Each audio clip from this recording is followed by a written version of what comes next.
Hello, everyone. My name is August Tuckabee, and this is the Radio Worldview Podcast. The Radio Worldview Podcast exists to teach students to live and think with a biblical worldview so that they can serve Christ and lead the culture. Tune in every week for discussions on current events, the arts, and how to apply biblical worldview to every aspect of reality. Thanks for joining us today. I hope you enjoy the discussion. Well, welcome on the podcast, Jeff.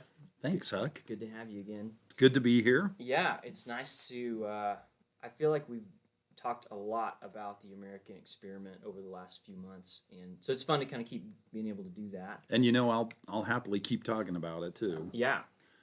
Today we're going to be talking through, we talked about this a minute ago, we're going to be talking through news of things going on at Worldview at the Abbey. We'll talk through some interesting student stories. Yeah, I think we've got a fun new segment idea. I think we can make this work. Yeah, we'll have to, because we could go all day on this, for sure. And we'll have to figure out an interesting title for it or something like that. And then the third one is going to be Christian response to the public schools, right? And the reason we chose that is because we were feeling feisty about it. Yeah, I think you and I have at least a slightly different perspective, and so it's good to have that iron sharpening iron. Yeah, for sure. And I think it's also timely. There's a lot of talk, I don't know if you know this today, about just school choice and things going on right now. It's a pretty big campaign topic for a lot of politicians. So, well, I mean, they think the Virginia governor won the governorship with that. Kind of because of that. Yeah, yeah. So let's get into our first segment then. You ready for that? Let's do it. Okay. So for our first segment with news of things going on at the Abbey, we just passed an application deadline. It's not if you still want to apply for the Abbey, there's still spots available, but we're getting pretty close to what might be a cap for the year. Is that right? Yeah, and that's something that needs to be said. There's a chance we'll only accept 28 students to the Abbey next year, and right now we've accepted 26. We have several more applications beyond that. If you're sitting here listening and thinking, oh no, they've already got more applications than they can handle, the fact of the matter is you don't guarantee yourself a spot at the Abbey until you're accepted and you send in your deposit check of $300. So we've only received about 10 deposit checks, so there's no need to panic.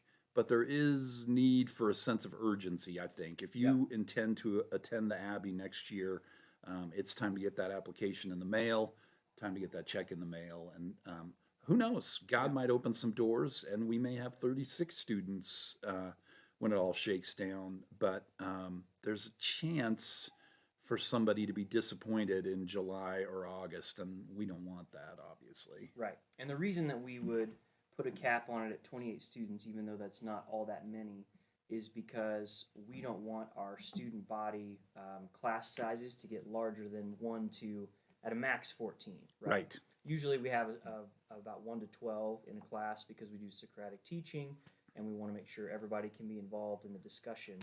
And we would go up to 14, which would be 2 classes of 14 at 28, right? Right, that's correct. And we should say, too, we actually have the faculty to teach 3 particular cohorts. That's not the problem. The issue is more staffing. And so if you know someone who is interested in staffing at Worldview at the Abbey as well, that's something that you can definitely spread the word on. Yeah, we'll be looking for a couple of resident assistants, is that right, for next year? So if you know of anybody that's looking, we'd totally be open to that. So. Talk about for a second, just to hang on that for a minute, since we are looking for some resident assistants, what is that? Who would be the ideal applicant for that? Yeah, I was talking with our Dean of Students about that, and in my mind, there's really 3, I'm a big picture person. It's 3 criteria, right? It's that you're willing to work hard, you're able to take care of yourself too, so that you understand the value of a Sabbath. You understand that this isn't like camp, that you don't have to be with the students 24/7, that you pace yourself. You've got a whole year with these students. And then the third criteria for me is that you love them, right? I just think that's so important. I think we have RAs this year who model that very, very well, that they take delight in the students. They want to encourage the students, that they want to see them get better. And that's an intangible kind of, but it's the most important intangible. It's the thing that matters, that you love the students and want what's best for them. And that means enforcing curfew. Yeah. Right. I mean, the Right. students don't believe you want what's best for them when you're Yeah. enforcing curfew, but actually, Right. that's a part of wanting what's best for them too. Right. Right. And I think that's important to note. Is just that if somebody's listening to this and they're thinking they might know somebody who could be a resident assistant next year, I mean, I think what we're looking for is someone who's a few steps ahead of a college freshman student in life, so that they can have some experience to draw on, but they can also, like you mentioned, kind of have some independence to lead them into maturity as a young adult, right? We don't want people who just want a year off from school. We don't want people who are not disciplined in some ways. Trying to find themselves. Yeah, right. We want people who are passionate about pouring into high school students and want to help them mature as they have moved out of their house for the first time and they're trying to learn to live on their own and somewhat independently. Right, right. You just can't, I mean, you and I know it, you can't overstate it. This is such a pivotal year, right? Our students are 17, 18, 19 years old, and just figuring out so many things, so many questions. And so it's great if you're ready to pour into that kind of life that's asking every question and sort of looking at all the choices and all the options, then consider the RA position. But right, it's a high energy job. Yeah, for sure. No doubt about that. Cool. Well, you want to transition into segment 2? Yeah, and we have to do like a disclaimer before this segment because it has to be like, we did not encourage students in this direction. Nor did we often know that this was going on. And had to just kind of, say to them, you never should have done this, right? Yeah, I guess we should say up front too, that's the nature of life at the Abbey. Some students are learning for the very first time to exercise their freedoms with responsibility, and they don't always do that exactly right. Right. And that's just part of life, right? That's part of life. And we don't mean in any kind of like nefarious ways. We mostly mean just in terms of like innocent ideas, and then you get kind of caught in over your head, as one might say. A lot of it involves the Colorado outdoors, I think, right? Yes. People don't understand that the mountains are serious business, and the weather changes fast up there. Yeah. Which leads us to... leads us to the story of the day, which comes from, I think, 2018, probably. Just don't name names. That's the key. Okay, all right. Yeah. So there were two students. 2017 is what I'm hearing, actually. But yeah, there were two students who decided over Thanksgiving break that they didn't want to go home, but instead they wanted to go and go on a hiking trip. So Pikes Peak is kind of within view here of Canyon City, or it's almost within view. You can see it from certain parts of the town. So they decided over Thanksgiving they were going to spend 3 days, kind of a long weekend, to go hike Pikes Peak. Are there anything you want to add in terms of details? Yeah, let's just say Pikes Peak is 14,000 feet high, right? Yes. So it's too late to climb Pikes Peak. You should not be. Yeah, Thanksgiving is too late. It's over. Like, there's times when climbing season shuts down end of September, and it's just done. And sure, guys with snowshoes who are alpinists and really know what they're doing can do winter ascents, but students from Virginia or wherever should not be doing winter ascents. Yeah, especially as a first one. And that's the thing, is that, right, Colorado, it is just so different. And here in Canyon City, it's even warmer than where you think of most of Colorado. And the difference between Canyon City, which is at 5,500 feet, and it's on the edge of the Front Range, versus Pikes Peak, which is a 14,000-foot peak, like the climates of those two are just vastly different. I forget what the statistic is. Like, the temperature goes down 3 degrees every 1,000 vertical feet or something like that. It's significant by the time you Right. do 8 of those. Right. So Yeah. So from what I remember of the story, I honestly don't remember all that much of it because I just heard that it was terrible. But they took off hiking. They were, I think it's about a 12-mile or 13-mile 13 hike miles. Yep. one direction. So it'd be 26 miles total. Yeah. The way they were going to do this. They have backpacks, but they only have like their decision is water's too heavy and there's snow anyway, so we'll Yeah. carry like a quart of water between us or Yeah. something like that. Right. Right, which is a bad idea because number one, eating snow lowers your core temperature, which as you're going up in elevation and getting colder and colder, that's not a good thing, right? You want to stay warm if you can. But then number two, you like getting snow down to water form it's like a pound of snow. It's like a big mass of snow equals a very small amount of water. And you got to have a heat You source. got to have and a way to yeah. heat it. Yeah. Which I'm not sure they did. Oh boy. Yeah, so they took off, right, and they're hiking up the mountain, and I think they ran out of water very quickly. It was much colder than they thought it was going to be, and it was super windy. So they didn't have, I'm not sure they even had windbreakers or like rain jackets. So they're going along, and this is just turning bad really quick. I don't know if they spent the night on the mountain.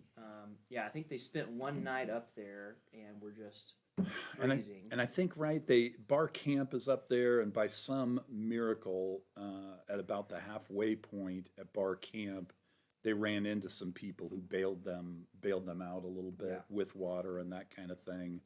But just the worst Thanksgiving break you could ever impose Right. on any human being. Right, like the total opposite of rest and relaxation. Yeah, right? sitting It's down like, with family to a nice big turkey. Yeah, And, yeah, right. yeah. It's like, oh, we might not make it. We might die from not having enough water. So. Yeah. Yeah. So that's one of the stories.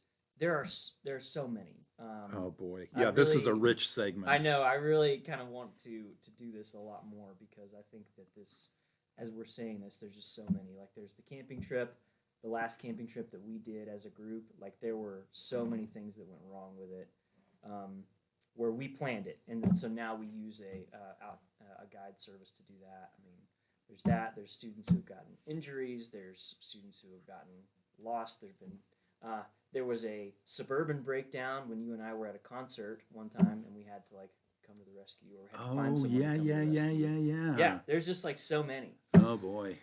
But Yeah. you know, it's the life we lead. And yeah, we're laughing about it because we're both guys who are okay with risk. But I mean, that is the nature of faith too, is that God is in control. And if you have the idea that you're going to be able to control every decision these kids make every day, you're living in a fantasy world. Yeah. And you better recognize that you can set up the boundaries, you can do what you can to keep them safe, you can advise them strongly against hiking mountains in November, but God's in control, and there's no way we're going to be able to bubble wrap those kids and keep them safe just by our own efforts. So it's a good thing that God watches over this program. Yeah, and like that's a big, like for anyone listening who's familiar with our Worldview Academy summer camps, that's just a big distinction of the Abbey versus Worldview Academy.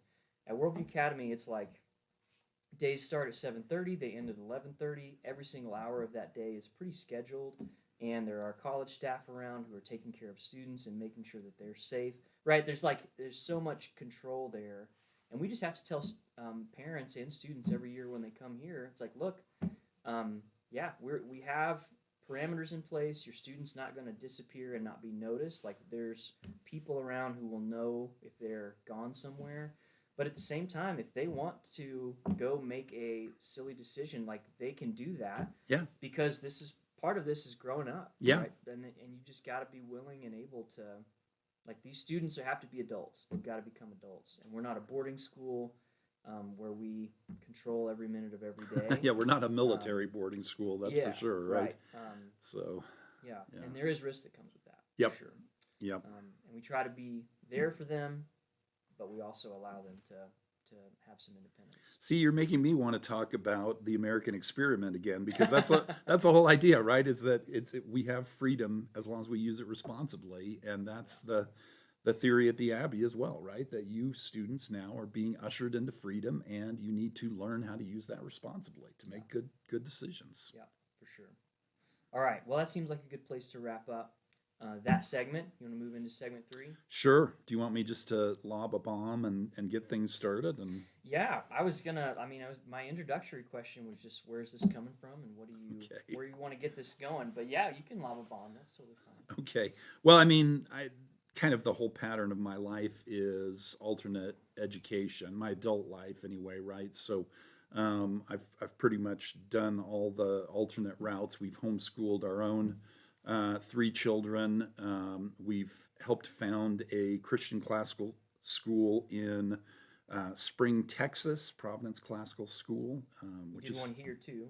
and That's right. then tried to do it in Canyon City as well. Had that for about 4 years, and I tell you, this is an aside, and you can take this for what it's worth. But in terms of human free will, right? The question's big question: predestination, Yeah. human free will. I still firmly believe that the school we started in Canyon, God's hand was on, all the provision was there, and we just didn't get the parental response that we should get. We were dirt cheap. We were $2,000 a year. Yeah. We had the faculty, we had great facilities.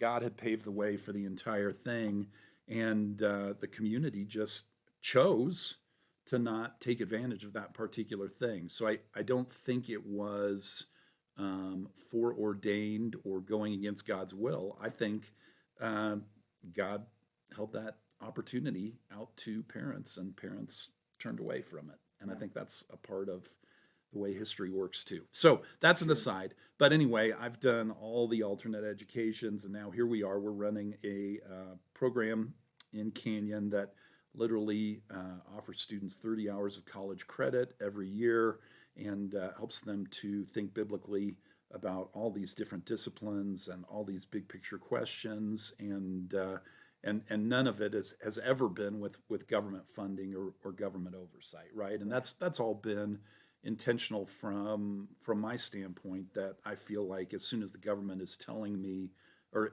handing me money, they feel very free to tell me how to teach as well, right? And so we've got this idea in America that public education should be available to all. That means making it free, and that means too that it needs to be value neutral because of the First Amendment to the United States Constitution. And Value meaning like principles, right? Is that what you're saying? yeah. So I can't stand up in the classroom and say, because Buddhism is true, we're all pacifists now, Right. and I'm going to teach you the values of pacifism. The state is not allowed to establish a religion. That's very clear. I'm a huge fan of the First Amendment, and so if we're going to have public education and offer this to everybody, it doesn't get to be governed by the Christian worldview, by the Buddhist worldview, by the atheist worldview. It needs to be quote unquote value neutral, and therein lies the problem, right? From a big picture perspective, education is not value neutral. You need to be standing on a foundation to be able to do education. Sure.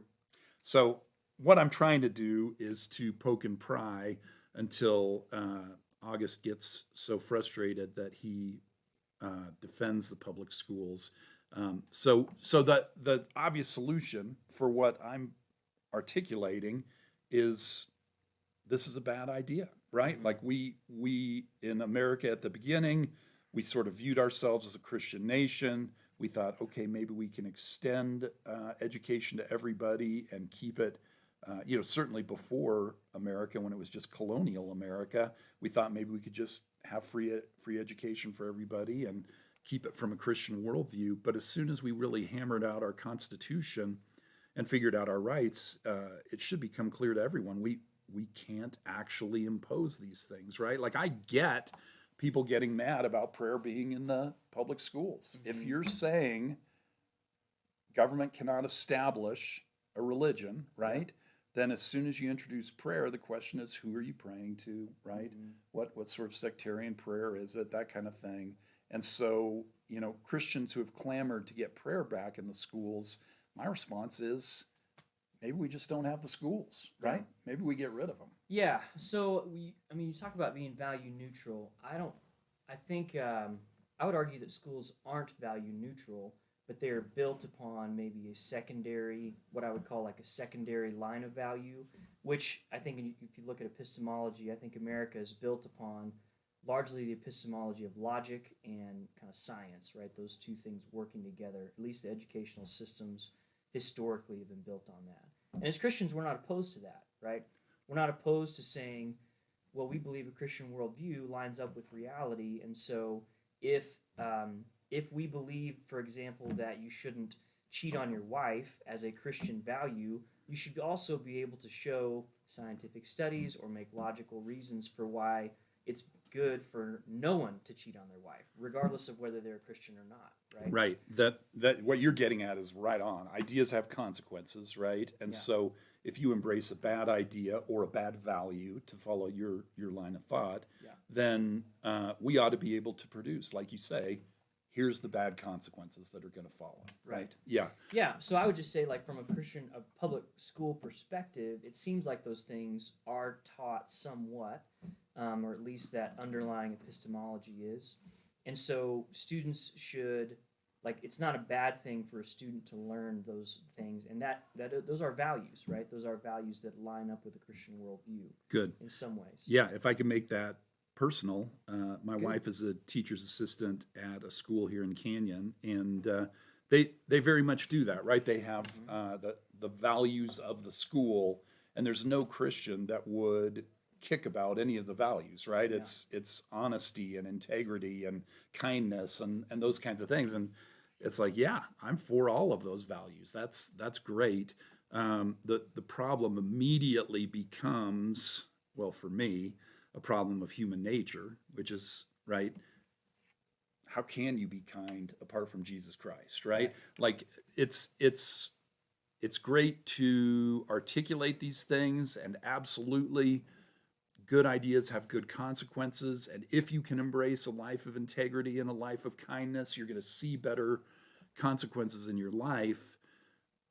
Then the question becomes, can you do that? Can you pull yourself up by your virtuous bootstraps and be better? Yeah. And I think immediately the Bible rushes up to say, no, you can't. You can't. You need to fall on your knees, repent, trust Christ. Your only hope is to walk in the Holy Spirit. You are a slave to sin, and let's not kid ourselves any other way. Yeah. So, I mean, I see what you're saying. I think that I still would argue that I think that those things like honesty, integrity, all that stuff, right? Those are good values to have. I think to kind of go along with your point, you're right. I think abstracted from a biblical worldview, they're at least missing the core thing. But even here at the Abbey, we teach. Which one is it that talks about Socrates, or not? Talks about justice. Is it Socrates? Yeah, that's the Republic. The Plato, Republic, yeah. right? So we read the Republic, and I remember reading through the Republic a few years ago, and there's just all this dialogue about what justice is, and I think it matches up with a biblical worldview for the most part. And then, right, he falls short at the end, though. Yeah. Isn't that right? Yeah, I mean, I would say the way I would frame it is he asks the right questions, but doesn't get the right answers, right? Yeah. When it's all said and done. Yeah. Yeah. So it's a service to the culture and society at large, though. To at least be asking them, getting them to ask the right questions. Yeah. Right. Yeah. Yeah. Yeah. So that's part of my thought. I mean, at least in terms of the value statement, because okay, I was gonna say we were gonna try to like divide this up into like, what's the problem with the public schools and then what's the solution. But I think that's just gonna be mixed and mingled, right? So Yeah. my question is, right, I looked up a statistic before we came in here, and because statistics don't care about your tone of voice, right? Right. And I think that so there's a statistic from 2018 that says that it's greater than 1 out of 4, greater than 25% of households in the U.S. don't have a father present, right? Whew. And so it's just this question of like, okay, That's well, 1 out of 4, you said? yeah, mm-hmm. what do you do, right? Like I understand the idea of we shouldn't fund public schools, or if they are, man, we could just go a long time on this, but like if they are taking values and or values that are contrary to a good culture and promoting those, then we should do away with them or we should change it. But the question is like, what do you do for those families, Yeah, right? that's a What's great. the answer? That's great, and that's the practical question that has to be asked. If you burn down all the public schools tomorrow, what would remain, right? And number one, what would remain with regard to Christian education is very weak right Yeah. now, and we need to acknowledge that Christians have to do better at education. So if you waved a magic wand, got rid of every public school, um, nobody is ready to step in that gap and Yeah. fill what's being done. Um, Number two, as you point out, uh, maybe there's some families that just they would benefit from the most basic values, right? Just hearing Yeah. that integrity is a value, right? Hearing that kindness is a value, and how is anyone going to convey that to them, especially if we acknowledge that no infrastructure is in place to replace the public schools right now. Yeah. Yeah, I think both those are super valid points. And maybe to add a third thing to that, practically, I am not nor ever will be arguing that Christian teachers shouldn't be in the public schools, which some people then view as sort of a prop to the public schools. But the plain fact is, it's a rich mission field, and if we're going to have people teaching values, even secondary values like we're talking about, then it needs to be Christians who are doing that. So practically speaking, yeah, there's no way the idea of the public schools are going away anytime soon. Mm-hmm. I want to throw one more problem created by them out that I think is practical and needs to be addressed too, which is when people receive something for free, they don't tend to value it. Sure. And that to me, I mean, that's economics, Yeah. man. If Mm-hmm. you know, August is our econ prof, and he knows that better than anyone. Um, there's a lot of people who view going to public school every day as a chore and something that you just need to get over with, however you can get through, and kind of leave it hating education. And as Bill Yeah. Jack always says, you have to have skin in the game, right? There's got to be some investment in that particular way. I can't tell you how sick my kids were when we were homeschooling them of me telling them about Booker T. Washington working in the salt mines. This is literally true.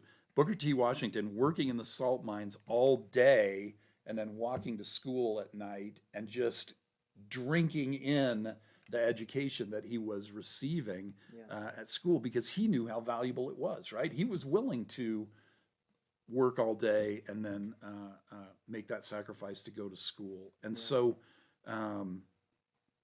I think maybe as a practical response, one of the things that we actually say is that families that don't want to invest in education don't have to be a part of the public schools.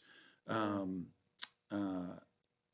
I don't know anyone who knows at least one teacher in the public schools who doesn't know stories about students being promoted to the next grade that have clearly failed the prior grade, right? Sure. That they shouldn't advance, and they do anyways. yeah Yeah. yeah, and it's that is the student clearly declaring, I don't value my education, Mm-hmm. and my family doesn't value my education, and yet the teachers are stuck then teaching those students yet again. So Yeah, I think I see what you're saying. I also think that saying something like that still kind of assumes that there are people who have that money to invest, right? Or is that what you're talking about, like for a private well, right. education? Maybe it doesn't have to be money. That's the next question. Sure. Right. Time, To effort, to maybe. have skin in the game.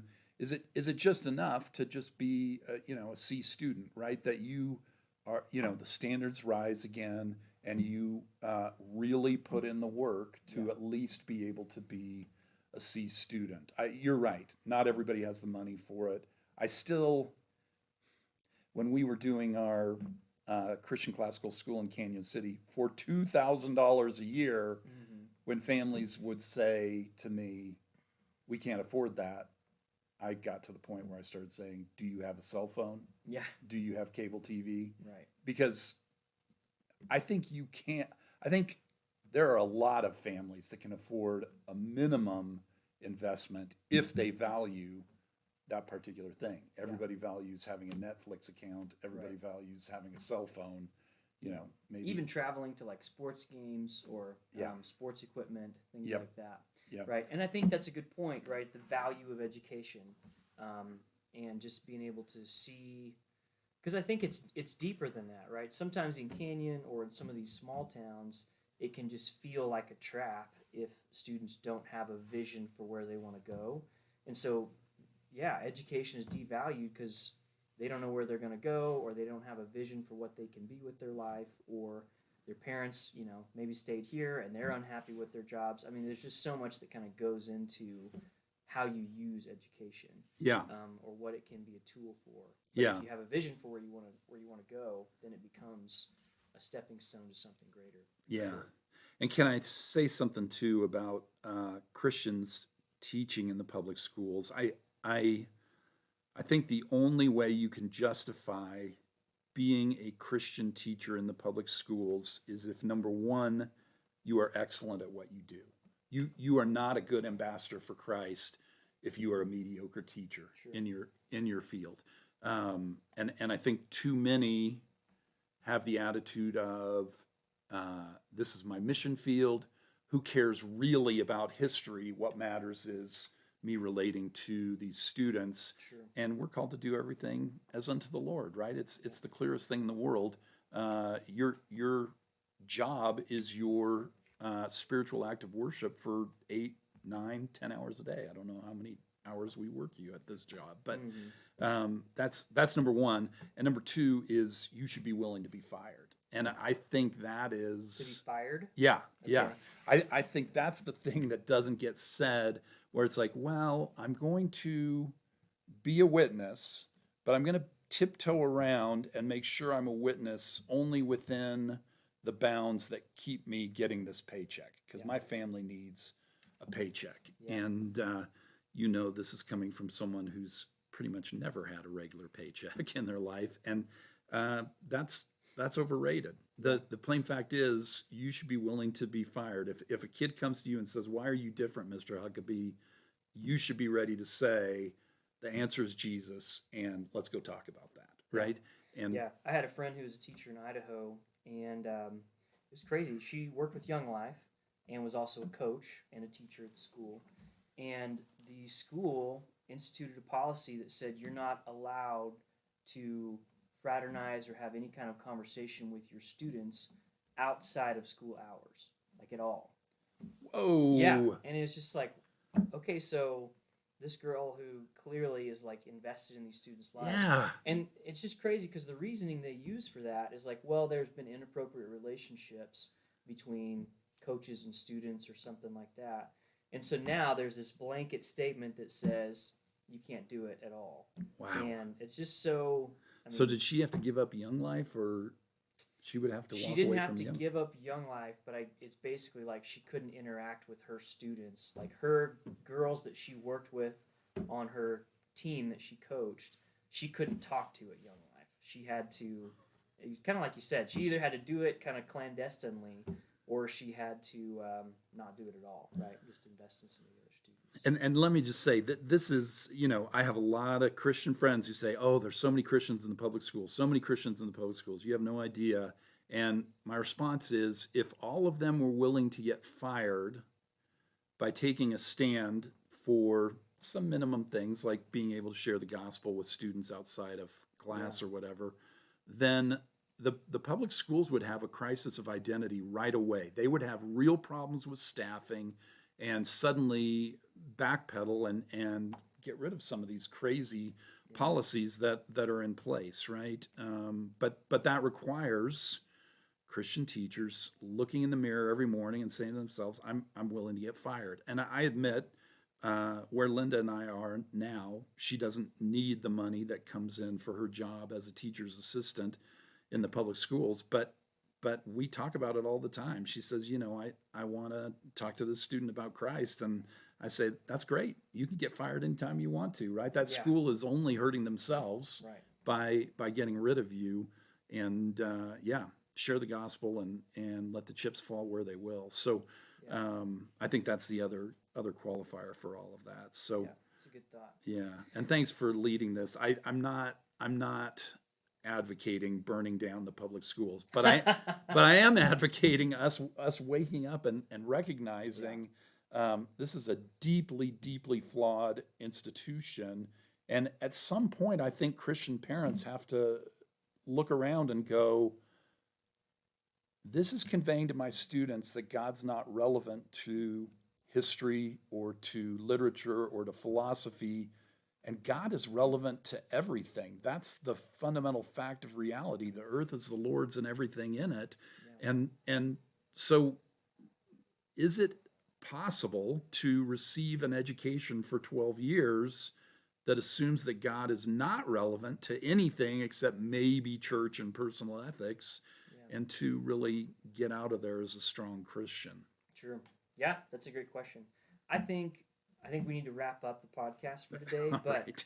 I do feel like this is a really deep well that we could just kind of get Oh, into yeah. on some different topics. Oh my So, gosh, yeah, don't yeah. get me started. Yeah, for sure. Yeah. So thanks for being on today. Sure appreciate it. Yeah, thank you. Well, that's our show for today. Thanks for joining us. I hope you enjoyed the discussion, and if you want more information about our Worldview Academy summer camps, you can go to worldview.org, or if you want more information about our gap year program for college freshman students, visit worldviewbridgeyear.com. Thanks again. Hope we'll see you soon.